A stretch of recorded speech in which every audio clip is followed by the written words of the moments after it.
Olá, tudo bem? Sejam bem-vindas, bem-vindos ao nosso Paulistânia Podcast. E hoje, com alegria, eu apresento nossa produtora que está sempre lá nos bastidores, né? Dando aquela cutucada na gente. E hoje ela... Olha, é o seguinte, falei para todo mundo aqui, falou, a Renata precisa vir para as câmeras, porque leva a conversa um pouco mais pro informal, né? A gente, nos primeiros programas, ainda tá um pouco peso, mas olha, eu garanto a vocês que com o tempo a gente vai pegando traquejo. Então, apresento aqui, o meu nome é Otiniel Aleixo, mais conhecido como Legal, e hoje temos a Renata Oliveira, aqui nossa produtora. Gente, tudo bem? Tô aqui estreando aqui no Paulistânia Podcast. E hoje, né, tô super feliz com a minha estreia, porque tem aqui uma pessoa hoje muito massa que a gente chamou. Produtor. Ele canta, ele toca, ele dá aula. Ele é um grande nome aqui da cidade, culturalmente falando, musicalmente falando, ele tem uma história muito rica.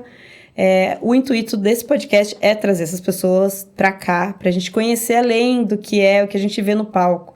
O que a gente vê no palco é só o artista, mas quem tá por trás desse artista?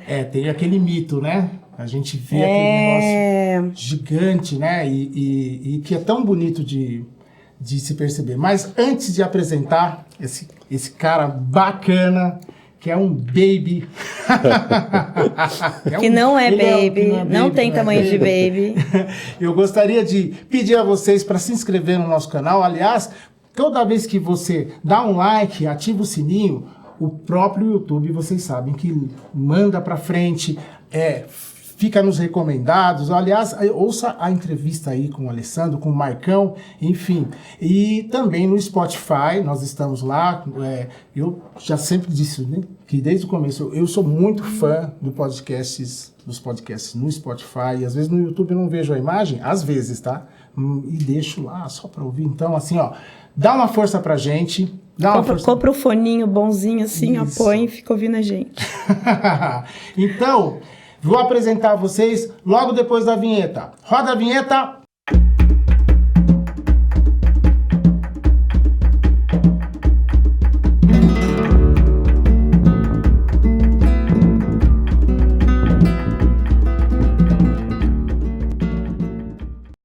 Bom, quer apresentar o nosso... E aí? Eu já falei, né? Já falei um monte de coisa dele, né?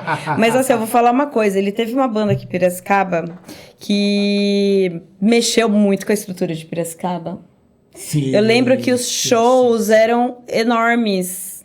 E era legal, porque eles não faziam show só em lugares enormes, eram lugares pequenos, enormes. Então, onde tinha. E foi um impacto muito grande. Teve show em vários outros lugares do Brasil também.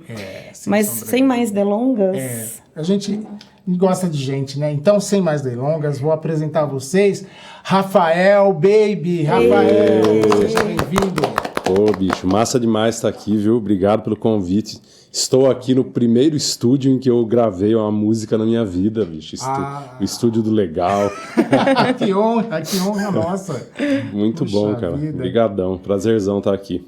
Olha, Rafael, você que tem aí...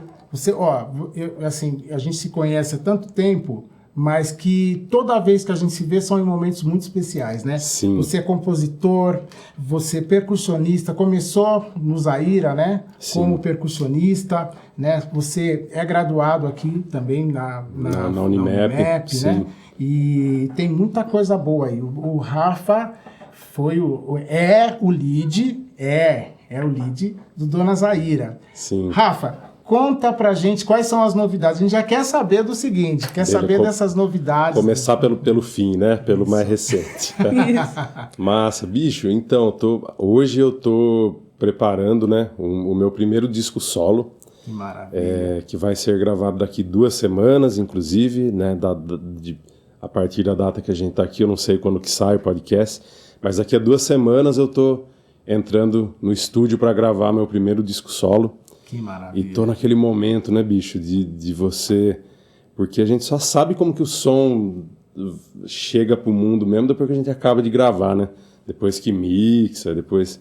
E a gente vai fazer um processo, né? Que é o pessoal que tá tocando comigo, que é o Matheus Tagliati, Daniel Zívico, Ramsés Paraguaçu, Rafa Virgulino e o Guegué Medeiros, que vai fazer a bateria e vai produzir também.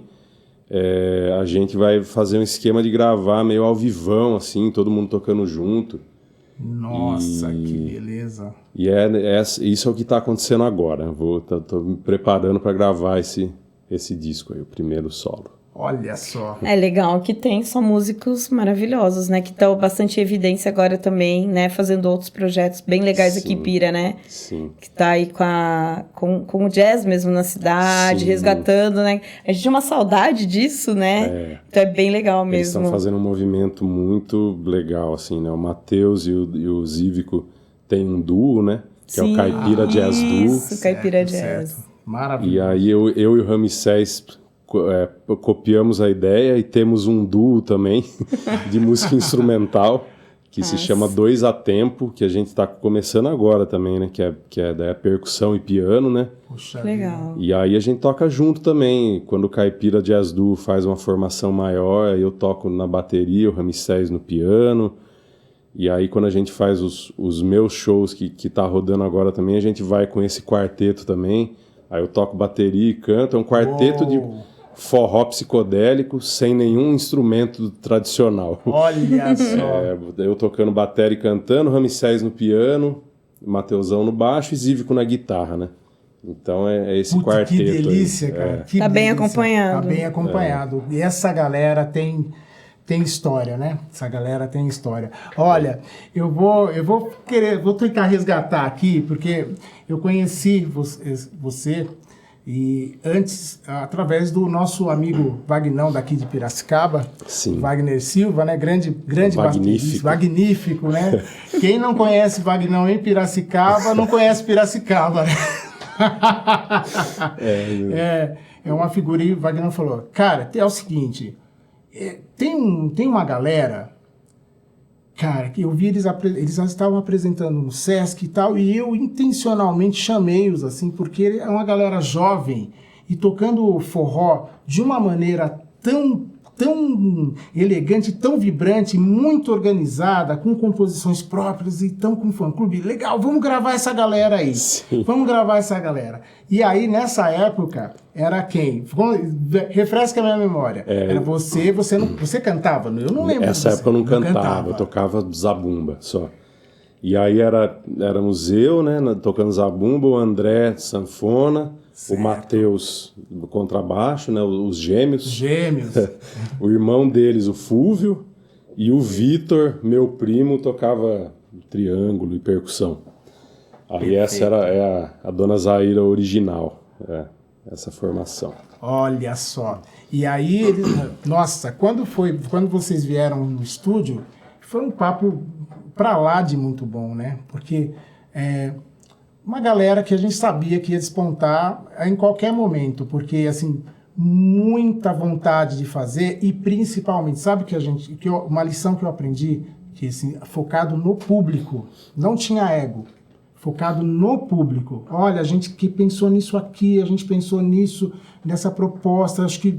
E, assim, o Fulvio era um cara que sempre marcava, né? Olha, o re-show foi assim, mas eu acho que teve uma parte do show que a galera ficou um pouco mais morna, mas depois cresceu, então vamos consertar. E então, assim, foi uma experiência muito interessante, né? Sim. E aí Vagnão falou, olha, cara, vamos... Porque, assim, tem uma hora que eles vão despontar, já tava ali cantando a bola, né? E foi muito legal. Aliás, eu tenho, assim, os takes, né? No final, assim, por conta de exigências, enfim, eu vou contar aqui, por conta de bastante... O produtor exigente, galera, o Fulvio, o pessoal bem exigente, no final que o disco não saiu, né? Pois é, bicho. A gente tava conversando aqui antes, aquela época eu já sou um ser distraído, né, bicho? Então, naquela época, o Fúvio e o André e o Matheus, eles já tocavam, estavam na estrada fazia muito tempo, assim, né? Desde eu conheci eles, moleque, 14 anos, cara. Eles já queriam viver de música, já tocavam. Então, quando eu comecei a tocar com eles, eu só entrei na banda. Sabe quando você entra e fica reconhecendo o terreno ali, entendendo? Então, eu até hoje não sei do que aconteceu aí, mas enfim. Mas o estúdio tinha uma carência muito grande de equipamentos, né? Eu acho que eu não podia dar realmente aquilo que a banda merecia. Era um estúdio que tinha aquelas placas de 1010 LT, sabe, da Delta, que né? Besteira. Mas foi teve, muito bom. entendi. Mas sabe o que me chamava atenção? Eu assisti vários shows Sim. do Zaire, né? Porque eu ia muito nos eventos que tinha, porque tinha o Zaire. Então, uma coisa que chamava muita atenção, que vocês se preocupavam também, era o figurino. Sim. E eu achava isso demais, porque eu nunca tinha visto uma banda de forró. E aí eu fui num show, eu acho que foi no Monte Alegre, que teve um show de Festa Fantasia. E eu lembro que me chamaram de última hora, eu fui. E vocês ficavam meio de astronautas. Sim. E eu nunca vi as pessoas dançando daquele jeito. Era muito contagiante, mas a roupa de vocês e o jeito que vocês se comportavam no palco. Acho que foi o Locomotiva. Acho que era a Locomotiva, mas era muito teatral até. Sim. Era muito bonito, porque vocês tinham uma sintonia muito bonita no palco. Né? E a galera que tava lá embaixo ouvindo vocês... Sim. Curtia muito. Eu lembro que eu fiquei impressionada com isso. Eu falei, gente, é uma felicidade ouvir. Você acabava o show, assim, você sentia feliz de ouvir Zaira, sabe? Essa vez no Monte Alegre aí foi o Locomotiva, assim, que é um festival tradicionalmente... Sim, todo ano que tem. É de mais bandas de rock, assim, né? Da cena alternativa, indie e tal. Que é uma parada que eu gosto e consumo muito também, assim. Mas foi legal estar ali, porque, assim, pra mim, né? Aí, numa banda, né? Legal, putz, já toca aí faz tempo e tá ligado como funciona. Cada um tem uma visão, né? Sim, não é uma coisa... todo mundo enxerga a mesma coisa. Mas pra mim o forró sempre foi muito rock and roll, assim, sabe? Pra mim o forró é o underground brasileiro, assim, tá ligado? Então eu sempre enxerguei ele nesse lugar. Eu acho que é... E, pô, também já fizeram isso, né, mano? O Alceu Valença, lá na década de 70, já fazia um show psicodélico Zé Ramalho, e tal, Zé né? Ramalho, Então, eu sempre vi o forró nesse lugar, assim, né? De uma música que tem esse lugar, assim, meio... Essa pegada, né? Que o rock and roll tem. Mas era assim. Muito contagiante, eu lembro que era contagiante demais, assim. E o figurino... Porque o visual era muito legal. E a coisa do astronauta. Muito legal. Isso foi um disco que a gente lançou lá, que se chamava Antenas e Raízes. Inclusive o artista que fez a capa é de Pira também, que é o Tom Simone, que faz aqueles grafites. O Tom é incrível. Lindos. E aí a gente deu o briefing para ele, né? Falou, o nosso som é isso, né? Uma mistura de um som mais tradicional, com viagens por todo lado. E ele desenhou para a capa do disco um cangaceiro astronauta, assim. Olha, que a gente achou foda. E aí eu pirei, né? Eu falei, bicho, a gente tem que tocar vestido de astronauta, velho. A capa do disco é... Aí o povo, você tá louco, baby, não sei o quê. Daí eu fui na cooperativa de cana, comprei uma roupa de apicultor. Botei um silk lá da Brasa, né? Em vez de NASA era Brasa. E aí a galera curtiu a ideia depois, aí ficou, né? Ficou muito legal mesmo. Que bacana. Mas conta pra gente, como é... Porque assim, quando a gente se conheceu, você fazia alguns backings e tal, mas como que foi essa trajetória sua na música? Eu queria pegar lá da infância lá. Como é que foi essa coisa? Piracicaba te influenciou culturalmente? Sim, cara. Essa região que a gente vive? Cara, como que foi essa trajetória? Depois de muito tempo, assim, eu vim entender, né? Depois de muita terapia, que o que eu sempre quis ser na vida foi ser músico mesmo, assim. Eu sempre tive uma paixão por música e o costume de cantar. Minha mãe cantava muito para mim quando eu era criança, eu lembro dela. E todo mundo da família sempre gostou de música. A minha família, tanto da parte do meu pai quanto da minha mãe, todo mundo tem um pezinho na música também, né? Então a família do meu pai, que são os Artuso, família do sítio, do bairro Nova Suíça. Os Artuso eram os caras que faziam os bailes lá, entendeu? Tinha o sanfoneiro lá, pandeirista, o cavaquinista, eles juntavam e faziam os forró lá, do jeito deles, né? Forró do caipira do Sudeste, né? E os da parte da minha mãe são também, todo mundo tocava. Você conhece o Zero, né? O Zé Roberto. Opa! Que é o do Falando da Vida. Sim.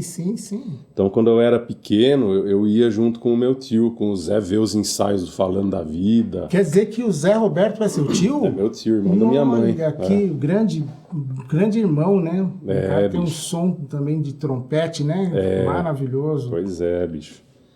E aí eu ia ver os ensaios do Falando da Vida. Eu lembro até de ver, enfim, um monte de coisa. Eles fizeram um show de Beatles, Falando da Vida canta Beatles. Depois teve um outro que cantava música brasileira. Eu lembro da Júlia Simões cantando Como Nossos Pais lá, que eu achei lindo demais, assim. E aí foi isso, bicho. Eu fui, né? Eu já tinha essa sede de aprender música. Eu passei um tempo fora de Piracicaba. Eu me mudei dos 12 aos 17 anos de idade. Eu morei em Tocantins, lá no norte. Deu uns esquemas de trampo lá pro meu pai e pra minha mãe. E aí eu lembro, cara, que eu queria tanto estudar música que eu tinha o Zé Roberto, né? Eu falava, Zé, eu quero estudar, velho. E ele me deu uns livros do Clã, que era aquele instituto do Zimbo Trio lá. Zimbo Trio. E, bicho, eu não sabia nada, eu ficava preenchendo aquelas coisas, então eu nem sabia a aplicação daquilo, mas eu já sabia 251, eu sabia montar tétrade, mas sem tocar. Só de preencher, porque eu tinha tanta vontade de aprender música que eu ficava estudando aquilo.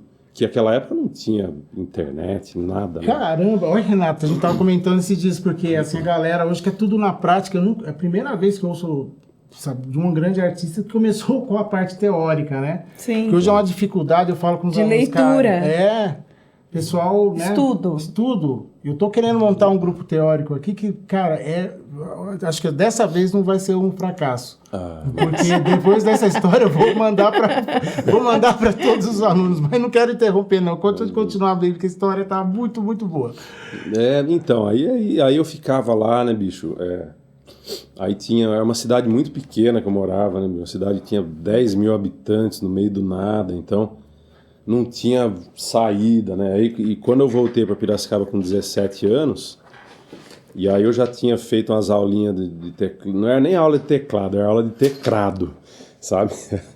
E aí não consegui desenvolver muito, né, bicho? E tocava um violãozinho também, mas aí quando eu voltei para Pira com 17 anos, eu comecei a estudar bateria,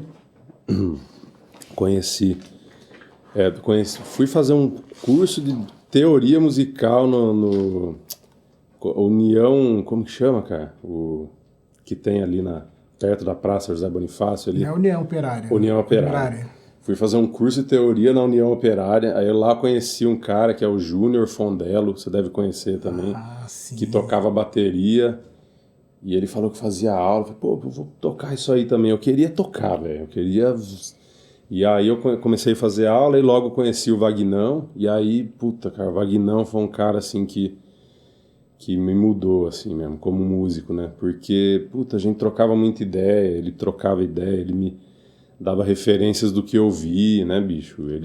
E aí eu comecei a ir atrás de gente pra tocar, né? E aí eu comecei a tocar bateria e eu percebi que eu consegui me desenvolver mais na bateria, na percussão ali, e comecei a ir atrás do povo para tocar, e tinha umas bandinhas de rock que não levava a sério, e eu ficava puto, porque a primeira bandinha de rock que eu tinha, que sábado era o dia de ensaiar, né, e aí sábado era o dia de ensaiar, mano. Foda-se o mundo, entendeu? O aniversário da minha avó. Não tem ensaio. Tem ensaio. Não pode, aquela camiseta. Não posso, tem ensaio. E aí puta, cara, essa bandinha de rock foi assim, e aí só que eu comecei a ficar bravo porque eles, né, daí tinha jogo de futebol, não podia ensaiar. Porra, velho, jogo de futebol? Mas e aí o ensaio, mano, tá ligado? E aí eu achei os meninos que depois a gente virou a Dona Zaira, eu vi eles tocando, né? Numa quermesse, modão de viola e sem bateria, tocando com uma formação assim, e eles eram primos do Marquinhos lá, que eu já conhecia. E o Marquinhos tinha me falado, eu tenho uns primos lá que quer viver de música, mano. E aí eu vi os caras tocando e fui trocar ideia com eles. Falei, bicho, tô ligado que vocês é primo do Marquinho aí, que vocês querem fazer sério o negócio, e vocês não têm baterista e eu sou um baterista, bora lá? E aí eu fui fazer um teste na casa deles, e desde então a gente tá aí, tocando junto. Não tá todo mundo mais junto, né, mas a gente tá... Conectado de alguma forma, né? Tem uma história, né? É uma história linda, né? Qual foi o ponto alto? Eu lembro que vocês, assim, nunca pararam, né? O Dona Zaira é uma empresa. Eu lembro aqui do que eu vi depois eles no Superstar, que foi um programa da Globo, que é um dos melhores programas, assim, que se bem dizer, da nossa atualidade de bandas e de lançamento, né? Mas eu queria saber de você, querido, porque vocês viajaram o mundo, né? Mas eu gostaria de você, fala para mim dos pontos altos, mas eu também quero saber dos pontos baixos, dos perrengues. Quero saber desse perrengue. Como é que é? Nem tudo é glamour, né? Eu sou felino. Você conhece essa música? Tem gente pra sentar pra me ver. No poder de sapato alto tem felino, é bom de se ver. Aí tem a outra música. Eu tô ferrado. Tem gente pra sentar pra me ver. De salto quebrado. Tem gente pra sentar pra me ver. Tem que contar os perrengues também. Tem que contar. Mas vamos começar com coisa boa. Tipo, isso ninguém mostra, né? Isso a Globo não mostra. Então, bicho, puta, cara, tudo foi um aprendizado, assim. O André, o Matheus e o Fúvio ali, os 3 irmãos ali, eu aprendi muito com eles, assim, nesse lugar de insistir numa coisa, assim, entendeu? Então, eles já queriam viver de música. Eu, na verdade, comecei tocando com eles, como eu disse, só hoje eu fui entender que lá atrás eu dedicava todo o meu tempo livre para música, mas eu não me imaginava sendo músico por causa da pressão social, né? Eu imaginava que eu ia tocar e ia ter uma profissão que não era tocar, ia tocar no meu tempo livre. E o André, o Matheus e o Fúvio, eles eram os caras que, não, bicho, né, vai tocar, pô, vamos aí, vamos fazer virar. E eu aprendi muito com eles, assim, e aprendo até hoje, Mateusão, pô, bicho, a gente se conheceu lá e a gente até hoje tem projetos juntos, né? O André se mudou para a Alemanha, mas de vez em quando a gente liga, fica 2 horas conversando, chorando lá no telefone. E o Fúvio tá aqui em Pira também, não toca mais, mas a gente se encontra de vez em quando. Então eles me ensinaram muito, cara, e eu digo assim que eu aprendi a fazer uma coisa com muita vontade mesmo quando eu decidi ser músico, assim. Porque até então tudo que eu fazia na vida não me dava o tesão que a música dá, entendeu? Olha só. Né? Eu trabalhei na Caterpillar, bicho, eu trabalhei em um monte de lugar e eu trabalhava assim, tipo, beleza, tem que trampar, né? Tô ganhando meu dinheirinho aqui, mas a música... E aí quando eu decidi ser músico, aí eu, tipo, mudou tudo, assim. Aí você... É aquela coisa, né? Quando... Tipo, o tubarão, quando sente o sangue lá longe, aí ele desperta o negócio, né? Então, a música foi esse negócio pra mim, tipo, eu tenho que fazer isso aqui virar, entendeu? E eu amo isso. Legal. É uma missão, né? E aí a gente passou muita coisa, né? Aí, tipo, desde o primeiro disco a gente tem o Cito, né? Grande que Cito. Tinha o Apache Studios lá, né? Nossa, Apache Studios. Então a gente gravou o primeiro disco lá, e o Cito tinha um projeto muito massa de ter um selo, né? Que ele gravava o disco, dava 1000 discos na sua mão, Olha você só. saía a vender, depois você pagava ele. Isso foi muito legal, cara. Foi assim, E aí eu já comecei a escrever, eu sempre gostei de escrever, então nesse primeiro disco da Zaira eu não cantava, mas assim, metade das músicas eram minhas, assim, Olha. que eu gostava muito de escrever. Então, isso foi muito legal, essa experiência né? E aí cada disco da Zaira a gente lançou 4, né? E isso é uma característica de bandas que eu gosto muito, assim, cada disco é de um jeito, né? Tem esse primeiro disco, que é um disco ingênuo, né? Da nossa primeira incursão no estúdio fora aqui, né, bicho? Aí a gente... Lá eu já estava mais atuante, eu já sabia mais o que eu fazia, né? Deixa eu te perguntar uma coisa, sem querer cortar. Imagina, tem uma história dos bastidores do Cito, né? Grande Cito que você citou. Aliás, o Cito é um cara, assim, a gente chama ele aqui de Highlander, né? Porque ele é um cara visionário. Sim. É um cara que foi para fora e passou um perrengue de saúde, né? Porque chegando ao estúdio foi baleado, né? Uma coisa terrível, né? Bicho. Mas tem uma história... Mas o cara assim... Ressurgiu, né? Ressurgiu. Agora tem uma história que ele disse... Que agora eu tenho que contar para você. Uma parte da história eu sei porque eu também fiz parte. O restante não... Foi assim. O Cito me liga, dizendo... Cara, tem um pessoal aqui chamado Dona Zaira e tal... Aí eu disse, sim, o pessoal do Dona Zaira. Então, o que você tem a dizer deles? Por que eles pararam de gravar no estúdio? Eu falei, cara... Olha, Cito, vou falar pra você. A culpa foi minha, porque, assim, o Fúvio, mais o Matheus, eles são bastante exigentes, tá? E eu acho que a sonoridade que eles estão querendo, eu acho que eu não tenho pra oferecer. Então, melhor pessoa você pra poder gravar... Porque realmente eu não... Isso é bem sincero. Tinha os microfones, aquela coisa toda lá. Aí, depois, né, eu fiquei super contente. Tá bom, mas eu vou conversar com eles. Daí, eu quero confirmar essa história. Porque aí o pessoal disse assim, é o seguinte, o Cito disse que chegou... em todo mundo, falou, gente, é o seguinte, a coisa que quem manda esse estúdio sou eu... Vocês são um bando de guri, eu sei que vocês são bons, mas quem manda aqui sou eu. Se não for do meu jeito, pode esquecer, não vai gravar. Daí parece que um começou a dar opinião, não sei o que e tal assim. Ele falou, eu já disse, se não for do meu jeito, eu vou botar vocês pra correr agora. E aí isso que ficou. Aí depois falou, cara, mas foi tão bacana que depois foram tão amigos. Mas é só um parênteses, assim, dos bastidores, né? Puta, cara, que moleque é foda. Bicho, eu lembro do Cito falando isso pra gente, assim, tipo, galera, assim... E agora eu liguei tudo na minha cabeça.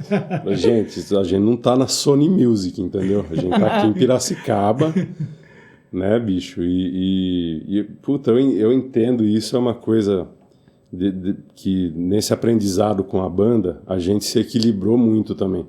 Porque eu era um cara muito sossegado, entendeu? Tipo, bicho, vamos gravar a voz com o microfone do karaokê aqui. Bora, velho, vai sair. E do outro lado, né, os três irmãos ali tinham uma característica muito exigente, né? De tipo, não, tem que ser...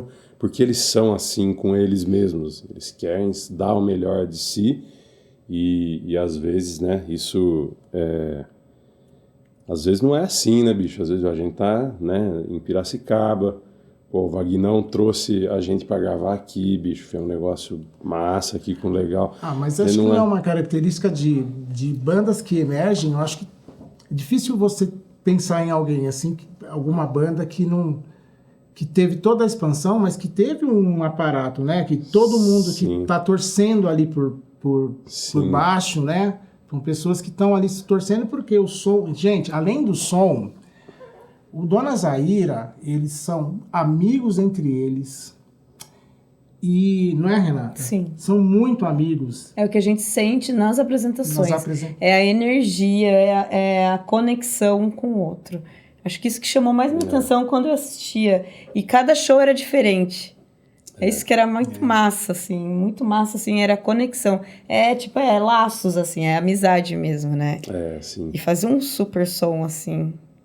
Então, isso foi, né, em especial, assim, o Matheus e o André, que daí um tempo depois o Fúvio saiu, né, parou de tocar mesmo, e o André e o Matheus eu falo para eles e falo para todo mundo, são as as pessoas que eu mais briguei na minha vida e são algumas das pessoas que eu mais amo na vida, assim, são grandes irmãos mesmo. E a gente, eu acho que um relacionamento que dá certo é esse relacionamento onde acontece essa troca, né? Então a gente sempre tretou muito, mas sempre muito verdadeiros um com o outro, né? Eles defendendo a verdade deles, eu a minha, a gente foi achando esse meio termo, assim, né? Eu um cara muito sossegado e muito confiava em todo mundo, velho. Tem que tomar um cuidado, assim, todo mundo que chega, assim, entra aí em casa, dorme na minha cama. E aí o Matheus e o André ficavam, baby, você tem que tomar cuidado, bicho, não é assim esse cara aí, mano. Olha e aí, só. então, assim, eu aprendi muito com eles, assim, também, e essa coisa de, né, bicho, de ter valorizar tudo aquilo que a gente construiu, porque para mim eu também, tipo, eu vou conseguindo as coisas, mas às vezes a gente não valoriza, né, não cuida da parada, e eu aprendi muito isso com eles, assim. Que bacana. E a história da Zaira toda é isso, assim, né, cara? Então, esse primeiro disco com o Cito, aí você falou de pontos altos, né? Daí a gente gravou um segundo disco que a gente gravou com o Cito lá também, só que foi bem no meio da gravação do disco, ele teve aquele incidente que foi baleado e ele foi embora. E aí a gente terminou de gravar com o Renatão, né? Lá quando era governador. E aí esse disco é um que eu gosto muito, que é o segundo. É um case de sucesso, vamos dizer assim. Que maravilha. Teve participações, bicho, aquelas coisas, mais uma vez, coisa que moleque é tudo doido, né? Teve participação Dominguinhos e Hermeto Pascoal no disco. Caraca, que beleza. E o Trio Virgulino, que tinha participado do primeiro também, participou do segundo, o Enoque, cantando uma música, e do Paulo Freire, violeiro. Disco. Só. Então eu acho esse disco muito legal, porque eu acho que, enquanto artista, é importante a gente entender para que público a gente está fazendo uma parada, né? E a gente estava circulando muito nesse circuito do forró. Esse forró que tinha muito nas capitais, né? Então a gente tocava nas principais capitais do Sudeste, assim, então São Paulo, Rio, BH, Vitória, aí do Sul também, Curitiba, tinha bastante forró, Floripa, Brasília. Então a gente fez um disco para esse público do forró, assim, né? E aí tem Itaúnas, né? Lá no Espírito Santo, que é a capital do forró no Sudeste. Tem um festival enorme, né? Tem um festival de forró que a gente participou lá também. Então a gente fez esse disco, assim, para esse público, né? E a gente acertou muito, assim. É um disco que hoje eu ouço e vejo que foi um estudo nosso, né? Um estudo do forró, assim, né? De como pegar aquelas referências que a gente tinha do forró tradicional e meio que reproduzir aquilo, só que com as nossas músicas, né? Músicas autorais. E aí, a partir desse disco, daí, o terceiro e o último que a Zaira gravou, o quarto, a gente já misturou um pouco mais, já psicodelizou a parada um pouco mais, assim. O que foi, no ponto que vocês estavam no Superstar, foi o terceiro. Que tinha a capa do astronauta cangaceiro lá. Certo, e por isso que a gente tocava de astronauta por causa do disco, né? Putz, que legal, que legal. Você falou do Hermeto, né? Eu, particularmente, eu sou muito apaixonada pelo Hermeto Pascoal. Desde criança, assim, eu via aquela figura. Eu ficava deslumbrada com a figura do Hermeto Pascoal. Acho que, sei lá, né? É um bruxo, né? Ele é um alquimista, né? Ele é um alquimista da música. Eu fico imaginando, vocês eram bem meninos, né? Bem meninos. Como que era pra vocês? Porque vocês entraram no estúdio? Então, o Hermeto foi uma história, assim, que a gente, na verdade, teve a chance de conhecer o Hermeto. Ele foi assistindo a gente tocar em Curitiba. Que massa. Que massa. Tinha um forró em Curitiba que chamava Calamengal. Era um forró do Ceará lá. O Maérlio, o apelido dele era Ceará. Ele tinha um forró tradicional lá, cara, que ele fazia um salãozão, assim. E ele promovia shows muito legais em Curitiba. Ele levava, tipo, Cordel do Fogo Encantado, Ai, que saudade. Dominguinhos.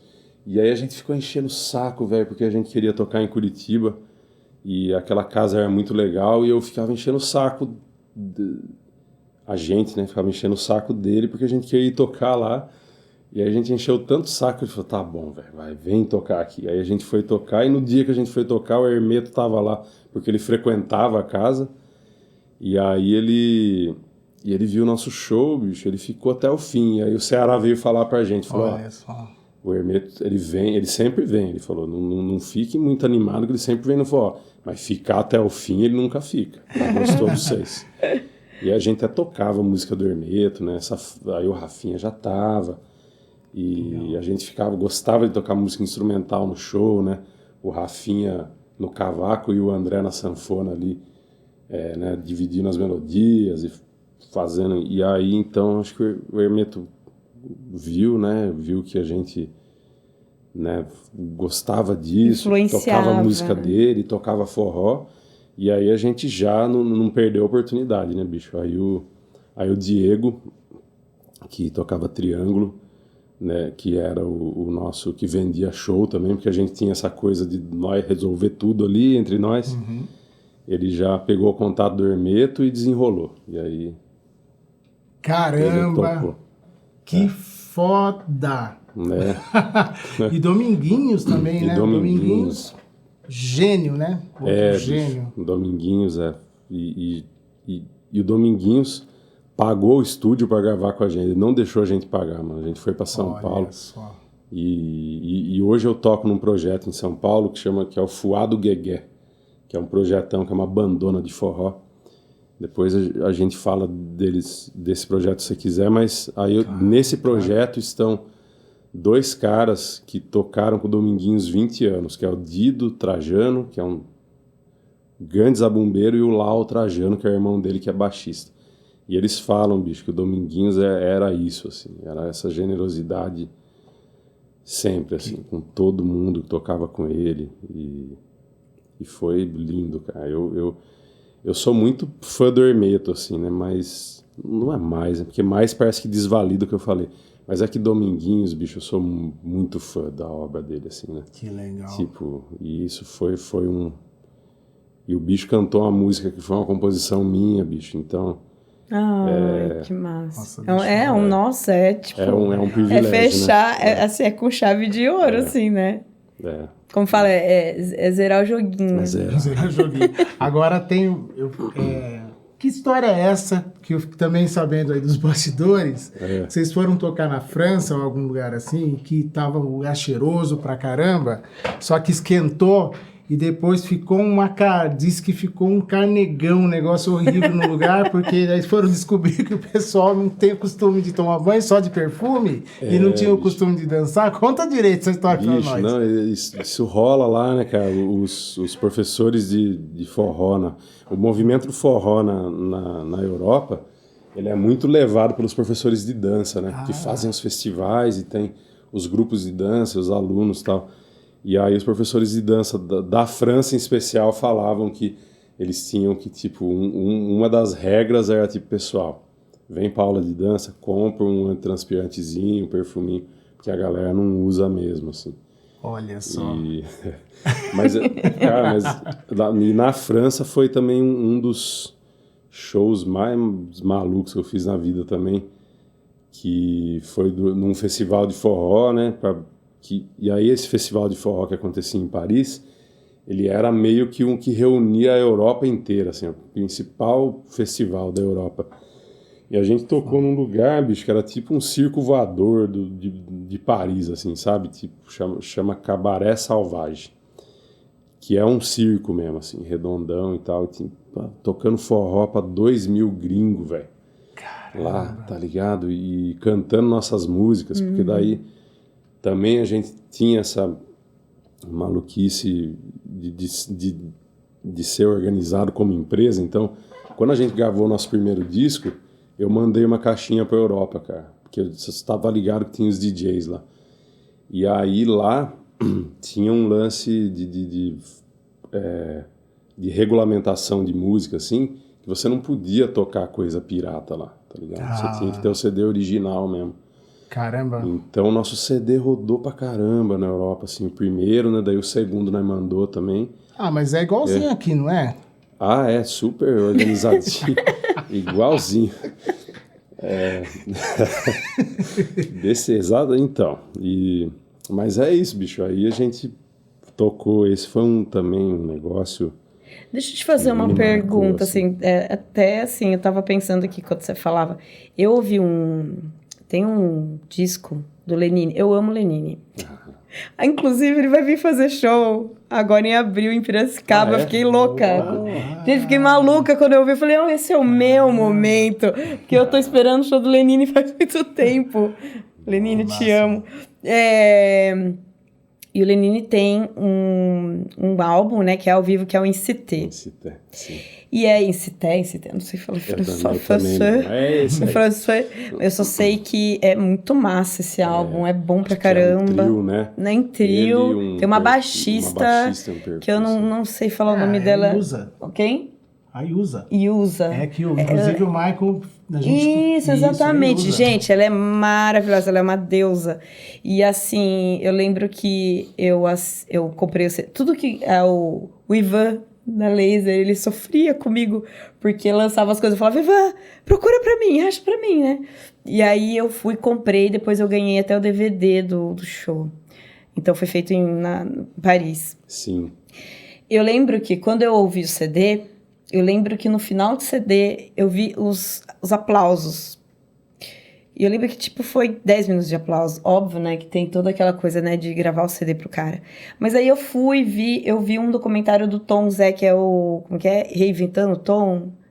Fabricando o Tom. Acho que... que legal. E o Tom Zé, pra mim, eu acho um fofo. Eu falo que eu queria ele cuidando lá do jardim da minha casa, porque ele é muito fofo. Mas ele estava falando do respeito, isso que eu queria linkar. O respeito que essas pessoas têm com a música brasileira. Sim. Vocês perceberam isso, vocês estando lá? Ah, sim, eu percebi, sim, e falo mais uma coisa, assim, o respeito que eles têm com a música, assim, né? Porque, todos os lugares onde a gente foi tocar na Europa, assim, a gente... tinha uma qualidade muito legal, assim, de som e profissionais, assim, para receber a gente, sabe? Lógico que tinha uns lugares, assim, que foi mais mambembe a coisa, né? A gente fez shows lá, no Cabaré Salvage, lá para 2.000 pessoas, mas também a gente fez, sei lá, dentro de um restaurante lá também, e tá massa. Mas eu achei tudo muito organizado, assim, sabe? Cabaré Salvage, que é esse lugar, por exemplo, ele tinha 2 técnicos da casa que cuidavam do som todo. Tinha o técnico monitor, tinha uma técnica de monitor e o técnico do PA. Então eles tinham PA próprio, equipamento de som próprio, microfones, tudo muito organizadinho. Aqui, bicho, hoje inclusive um protesto que eu quero fazer aqui. Manda bala. O que tá acontecendo com os bares que a gente tá tendo que levar som pra tocar, bicho? Putz, agora você tocou num assunto. Quando vocês estavam aí no segundo, disse, bom, vamos pensar a coisa aí de alguns anos atrás, Piracicaba, região, tinha muitos, a gente estava comentando aqui nos bastidores, né?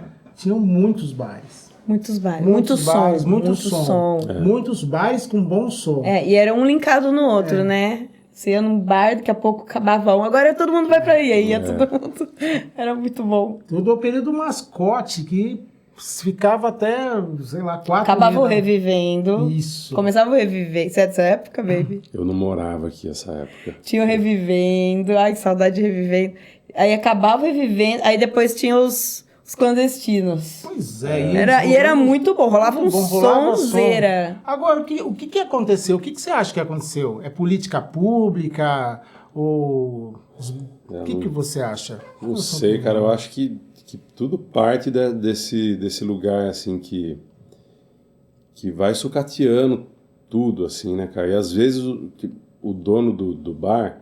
Lógico que eu não... Pelo amor de Deus, gente, tem um monte de bares aqui em Pira que eu adoro tocar, que eu tenho maior respeito, e as pessoas, os donos desses bares, sabem que eu não estou falando deles, porque são meus amigos. Mas tem muito lugar, bicho, que, né, quem tá ali à frente não entende nada de música ou arte, né? Ela só montou um negócio ali, entendeu? E aí tem a lógica da terceirização, né? Que é um negócio que eu acho que se aplica. Podemos fazer uma analogia aí, né, bicho? Certo. Porque nem se responsabilizar pelo som da casa deles, eles querem, né? Algumas pessoas. Então eu acho que talvez seja isso. Ó a filosofia que a gente chegou aqui, mas para mim... Eu acho que também toca num ponto que é o respeito com a música e com a cultura. Né? De você... E assim... Porque... olha, posso estar falando besteira, hein, gente? Porque eu não sou música. Eu gosto de música. Por exemplo, vem um artista fora... Então, prepara uma estrutura mega blaster, né? E aí, os que estão aqui, o que são daqui, que vão se apresentar... E lá fora tem o mesmo tipo de respeito. Mas é o que eu tava falando, né? De estar lá fora, né? Do comentário que eu vi do Tom, o Tom falando exatamente, Tom Zé falando exatamente isso. Gente, aqui na Europa... Eu venho tocar na França, as pessoas vêm e me abraçam na rua, as pessoas sabem quem eu sou. Então, assim, é aí que tá, né? Aí você chega lá no bar, não desmerecendo nenhum bar, óbvio, né? Sim. E aí, o som... Eu sei porque, né? Ele chegava nos lugares assim, nossa, caixa, nossa, isso aqui... Então, aí começa nessa estrutura, né? Você estava comentando sobre a questão do som, né, baby? Que às vezes a pessoa põe lá um baita TV de 80 polegadas atrás do artista. Sim, né? sim. E aí o som da Casas, vamos lá, Casas Bahia, não que seja ruim, que é péssimo, né? Horrível, uma porcaria. Ó, a gente tá falando de patrocínio, isso daí já... Não, aliás, Casas Bahia, começa a vender coisa melhor, porque isso é enganação. E aí... Acabou o patrocínio. Não, começa, você vai passar o som, um negócio bizarro, aí, bom, enfim. Não, com os músicos que estão aqui no seu trabalho, querendo mostrar o seu trabalho, né? E assim, a gente tem que fica... levar som, né? Tem que levar som, ou então a casa não avisa. Aí que é o pior, que é quando não avisa, né? Tipo, você chega lá e fala, tem as surpresas, né? Então, bicho.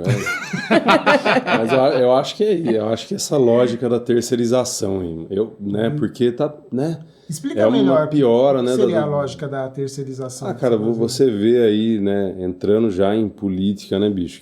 Que depois que mudou essa legislação aí, a partir de 2016, né? Que fizeram essa mudança nas leis trabalhistas aí, a gente viu recentemente, né, caso de trabalho escravo aí naquelas vinícolas do sul, né? Então, essa coisa da terceirização, na verdade, são os grandes polos, né? Eles lavam as mãos, né? E aí eles contratam uma pessoa que contrata outras pessoas, e aí ninguém é responsável por mais nada, né? Então, a vinícola lá, as vinícolas, que eu nem lembro o nome, mas elas falaram, não, gente, a gente não tem nada a ver com isso, porque a gente contratou uma empresa e é essa empresa que não está dando condições para os trabalhadores, entendeu? Entendi. Então, essa lava as mãos, né, bicho? Porque a terceirização, é isso. Se você paga para alguém gerir um grupo de trabalhadores e essa pessoa, ela é intermediária, né? Eu não sou especialista nisso, mas é a forma como eu vejo, né? Né? Em vez da empresa se responsabilizar pelos funcionários, ela terceiriza a responsabilidade. Né? Que é engraçado, porque a gente procura oferecer o melhor para o público, né? Por exemplo, no podcast, a gente traz, a gente quer chamar as pessoas que a gente tem fã, eu sou fã, né? Apesar que diz o nosso amigo crítico, diz que todo fã é um idiota, né? Então mas eu não ligo, não. Depende do nível, né? Mas a gente tem que ter um equilíbrio. Tem que ter um equilíbrio, mas eu me sinto acho grande, que a gente bonito, idiota. A gente é fã porque a gente quer conhecer o melhor trabalho da pessoa e quer que as pessoas também conheçam a pessoa. Isso é a nossa retribuição. Porque a gente faz o programa, não é para mim aqui, eu tô na minha casa, eu quero oferecer o melhor para as pessoas que estão ao nosso redor e que também estão aí nesse Brasil, porque o Brasil ele é um país de extrema reciprocidade, de cordialidade no sentido bom, né? Porque cordial não é sempre aquela pessoa que é bem do coração, né? Mas a gente viajou muito pelo país, a gente percebe como o nosso ser brasileiro é um motivo de muito orgulho. Então, às vezes, quando você se depara com alguma situação assim, talvez seja uma questão que tem que ser discutida para poder também mudar, né? Agora, eu tenho uma pergunta para fazer.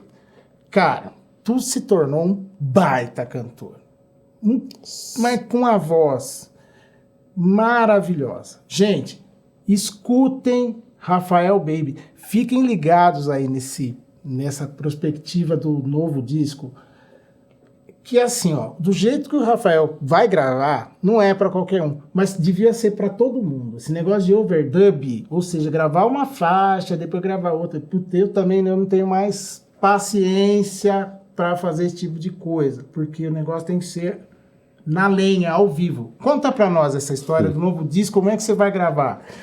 Pô, bicho, então, essa foi uma ideia do Guegué Medeiros, né? Do professor Guegué Medeiros, que vai produzir o disco. E aí ele falou, né, bicho, eu também, eu sempre, todos os discos que eu gravei na minha vida foi nessa onda de gravar né, seriado, assim, por camadas, né? E aí o Guegué falou, bicho, vamos gravar lá no Prado, né, cara, e que lá dá pra gravar todo mundo junto. Tem várias salas, né, com equipamento massa e tal, e aí a gente vai... Tô vivendo essa experiência agora, cara. Nossa, que bacana. A gente tá ensaiando, né?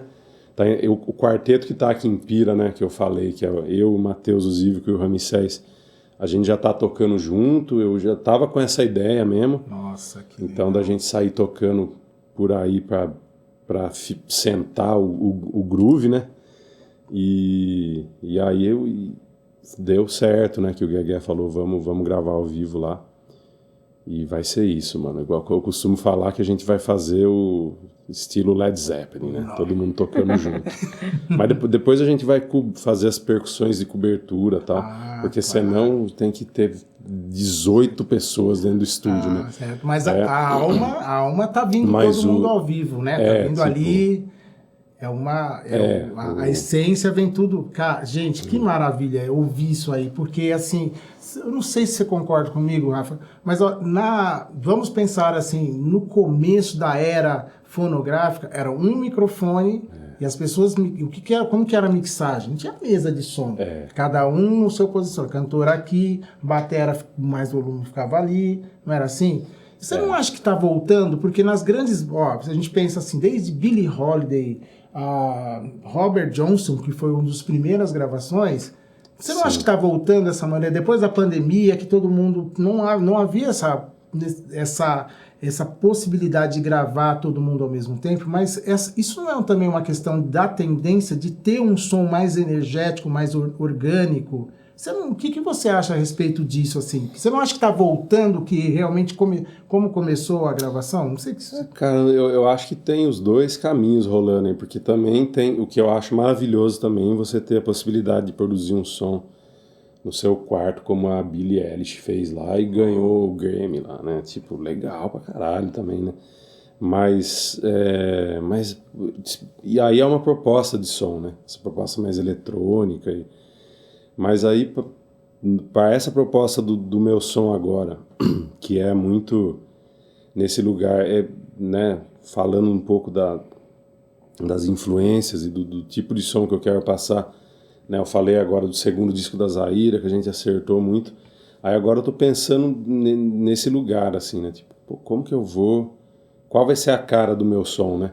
E aí, como a gente tá tocando isso ao vivão, e eu gosto, bicho, de ouvir aquelas ondas do Gil lá, né, bicho? Você escuta, pô, aquela gravação do Xodó lá, daquele disco, do Cidade de Salvador, né? Aquele disco dele. Pô, bicho, tá coisa linda, mano. Todo mundo tocando junto. Tem um zerrinho ali, mas tipo, porra, bicho.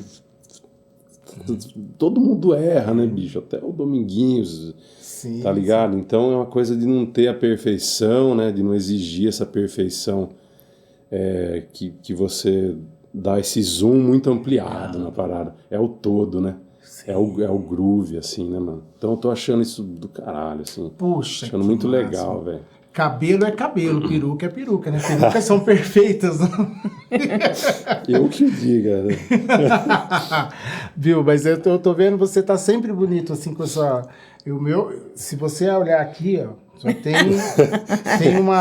tem uma, como é que chama? Uma plataforma aqui, ó. Uma plataforma EAD, ou seja, não existe, né? Então é virtual, cabelo virtual, né? Mas quem procura, não só fãs, mas pessoas que admiram o som, porque a proposta do Paulistânia é isso. A Paulistânia, na verdade, é uma região que começa lá no sul do Paraná até em Altos, dizem na região do Caipira, tá? Que vai até... Hoje a gente sabe que vai até o Goiás, aquela região. Então a gente pensa assim, que puxa o R é o Paulo, esse cara que mora no estado de São Paulo, né? Mas assim, não só o sotaque, como na culinária, como na cultura, na música, né? Que é o que a gente mais tem explorado nessa primeira proposta desse mês do programa, né?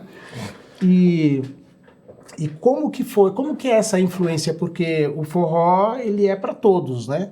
E nesse trabalho, você estava comentando sobre essa coisa das influências da música nordestina, mas também do rock, do pop.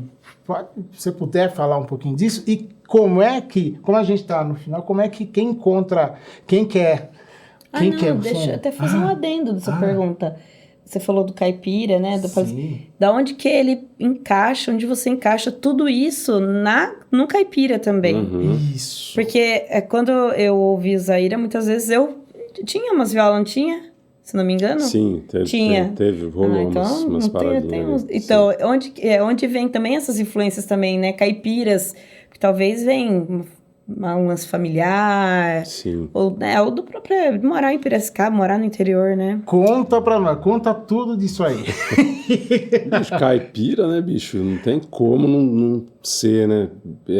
Então, eu acho que tudo que eu toco, velho, né, assim, quando eu toco o meu violãozinho mal tocado ali, imagina, eu toco música caipira, cara. Como eu ouvi falando, esses dias eu ouvi o Yamandu, né? Alguém me falou que o Yamandu conversou com o Dominguinhos e o Dominguinhos falava que tudo que ele tocava era forró, né? Aí o Yamandu falou, tudo que eu toco é vaneirão, não importa, né? E eu, bicho, quando eu vou bater um violãozinho, as minhas composições, assim, elas saem tudo meio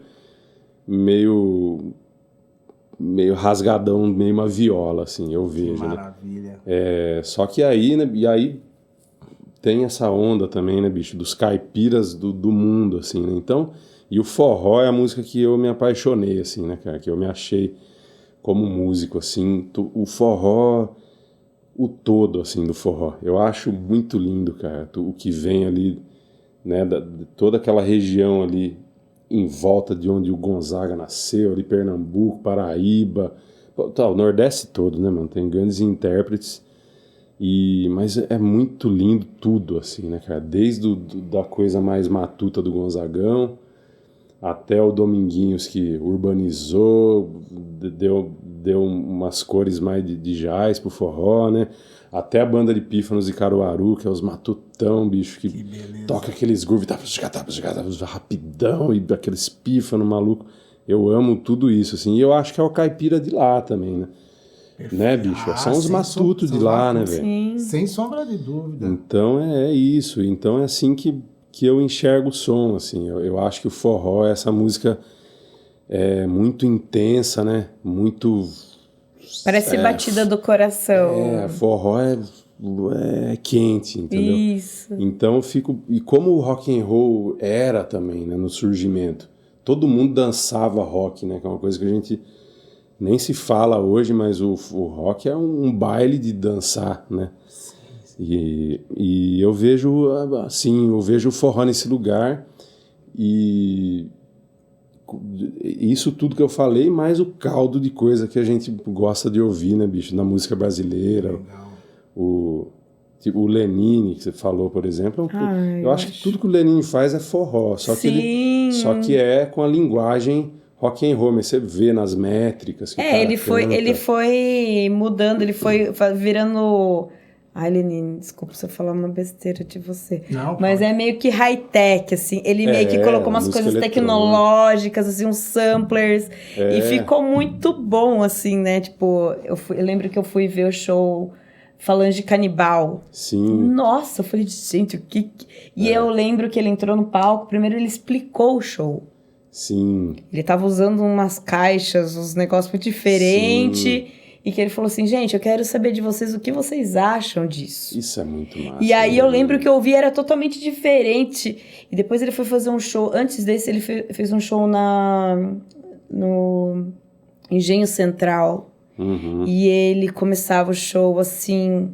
Gente, eu lembro é inesquecível pra mim, né? E aí eu falei, gente, esse cara, ele sabe o que ele faz. Depois ele gravou um que é o Chão, Sim. na casa dele. Falei, vem, como assim, gente? Eu acho o Lenine. Né? Ele acompanha as coisas, assim, isso que eu acho legal dele, mas sem perder a essência. Ele é, né, poeta, né, o cara. Então acho que é isso, né? Eu também não sei como que vai sair o disco, né? Tipo, né? Eu não sei como que vai soar isso, porque tem essas influências todas, né? E a gente só vai saber na hora lá, né? Como que vai soar isso. Eu tô muito empolgado eu acho que vai ficar incrível. pra gravar esse disco. Nossa, eu fico imaginando de toda dessa bagagem, né? Que você já tem, independente, né?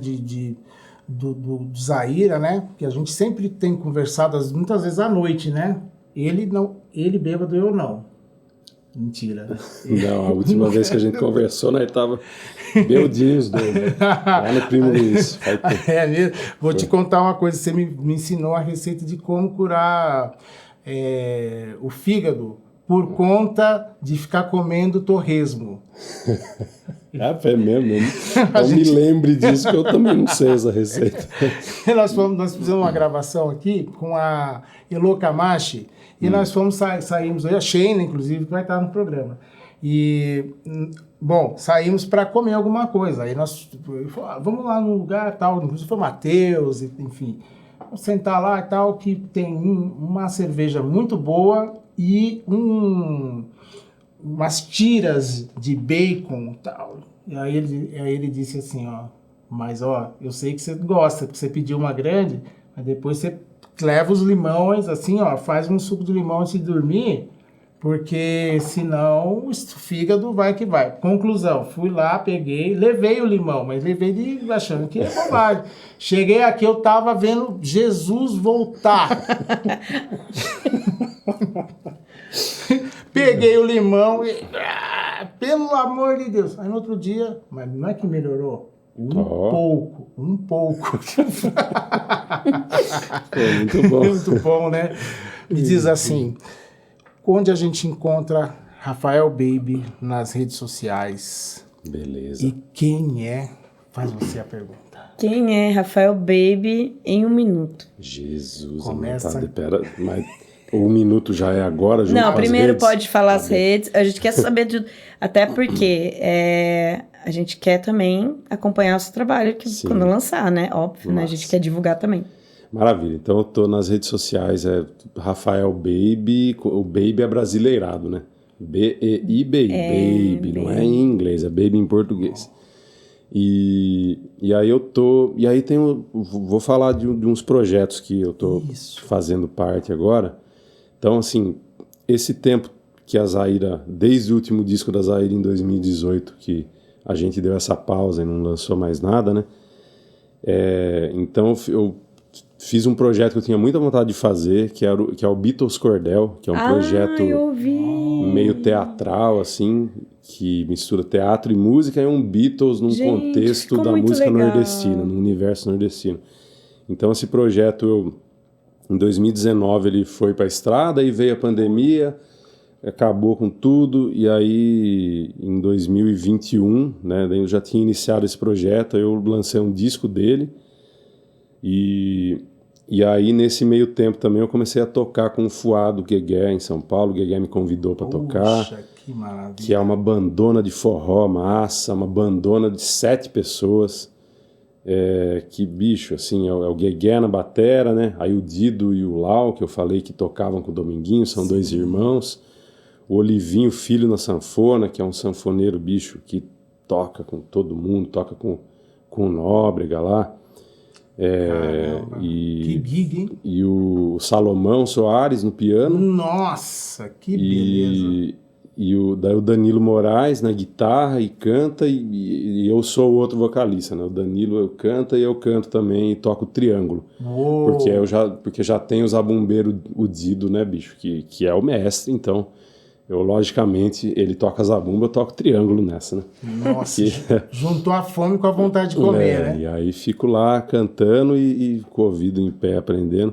Então eu tô nesses projetos, né, bicho? E também tenho o duo com o Ramsés, que a gente tá começando agora, que é esse lugar para estudar né, a música instrumental, que daí eu não canto, tô lá tocando zabumba, pandeiro, a gente fazendo as loucuras nossas lá. E de vez em quando eu toco caipira jazz duo também, cara, que, pô, meus irmãos, a gente, às vezes, eles fazem uma formação maior e eu toco com eles, então, pô, bicho, todo esse tempo da pausa da Zaira aconteceu muita coisa boa, muito aprendizado, e agora, né, vou lançar meu disco solo, e as minhas redes sociais são, eu tô lá no Instagram, no TikTok, Rafael Baby, e agora Baby em 1 minuto. Ó, antes de você responder, eu vou colocar você também de calça curta. Deixa eu... as pessoas estão curiosas para saber por que o Zaira não está fazendo mais som por enquanto. Então, eu já ouvi falar, mas acho que eles brigaram, que é normal, né?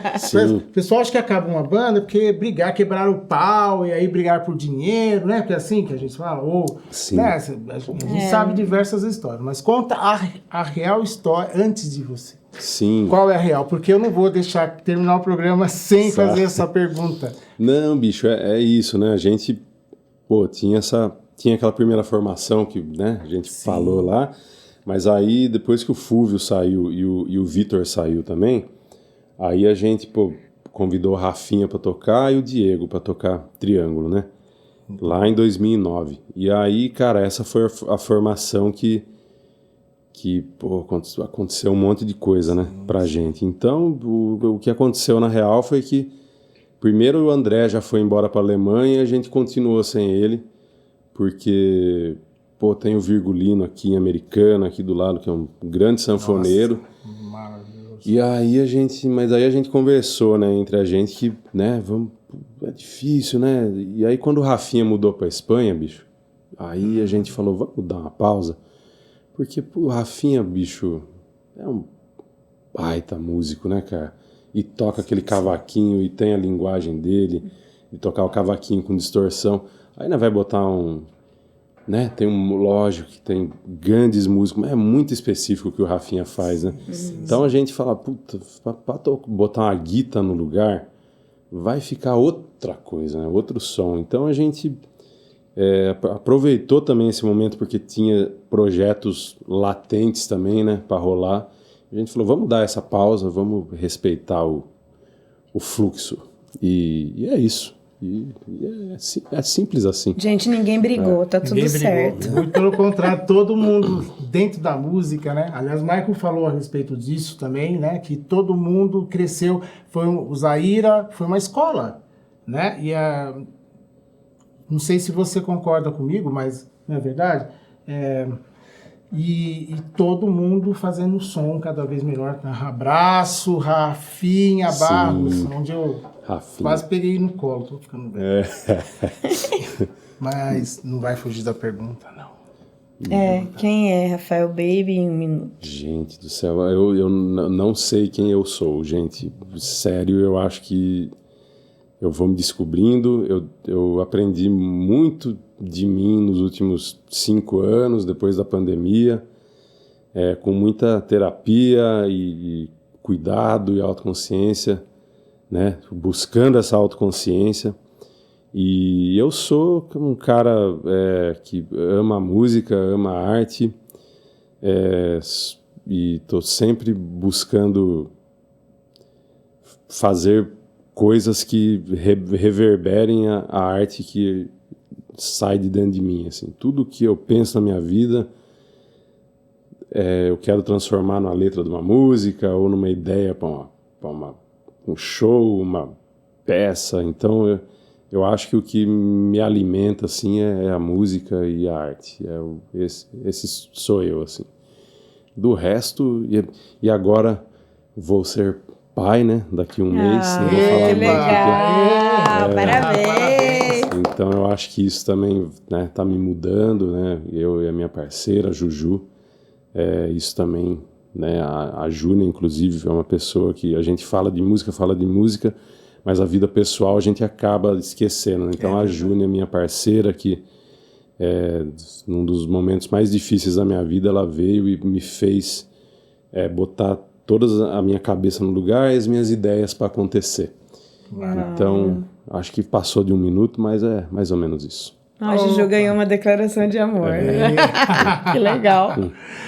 Ai, que Não, mas maravilha. parabéns, né? Um Ariana. O que vai chegar? Vamos saber, né? Ariano vindo por aí. Até quando que é Ares? Até o fim de abril? Pode ser que ele passe, pode ser que ali em maio ainda, pode ser taurino, né? Pode ser taurino. Ariano ou taurino, né? Então, vamos ver. Mas legal. Bom, gente, muito obrigado por vocês que estão acompanhando até o final, né? A entrevista foi maravilhosa e uma salva de palmas a vocês e salva de palmas para Rafael Baby, Renata, Rafael. Palmas para vocês também. Dá um abraço aqui, meu amigo. Pô, bicho. Obrigado. Olha, nossa, eu tenho que agradecer, meu amigo. Puxa vida, que maravilha. Olha como ficou solto. Né? Gente, eu fiz a história. Obrigada, Rafael. Muito obrigado.